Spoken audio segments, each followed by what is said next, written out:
कोरटकरला तेलंगणामध्ये लपण्यास काँग्रेसने मदत केल्याचा आरोप परिणय फुकेंनी केला आहे। कोरटकरचा मोबाईल सापडला, काँग्रेस नेता समोर येईल असं परिणय फुके यांनी म्हटले। तर कोरटकरला कुठे लपला त्याचं सर्टिफिकेट आणा असं म्हणत वडेट्टीवारांनी हल्लाबोल केलाय। मध्ये ते काँग्रेसच्या एका नेत्याकडे लपून होते आणि यामागे निश्चितच कोरटकरला वाचवण्याचा प्रयत्न काँग्रेसच करत होती हे स्पष्ट झालेलं आहे। आणि कुठेतरी कोरटकरला या प्रकारचं काहीतरी वक्तव्य करून कोरटकरबद्दल मला असं वाटतं की काहीतरी आपण दिशाभूल करतोय। या कोरटकरवरती कडक से कडक कारवाई होणार आणि हे मला असं वाटतं की या प्रकारचं काहीतरी बोलून अमोल मिटकरी काहीतरी दिशाभूल करतात। त्याचा सीसीटीव्ही फुटेज त्या हॉटेलमधलं काढल्या घेण्याची माहिती आमच्याकडे आलेली आहे। तिथे एक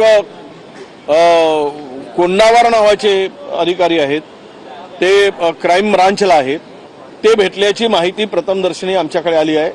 आम्ही काय हॉटेलच्या वेटरकडे ती माहिती गोळा केली।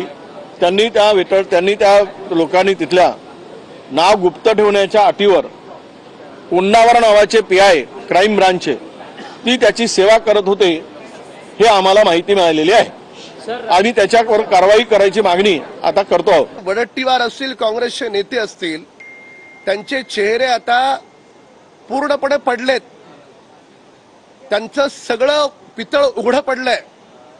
तो तेलंगणामध्ये विजय अंकलम या काँग्रेसच्या नेत्याच्या घरी सापडतो।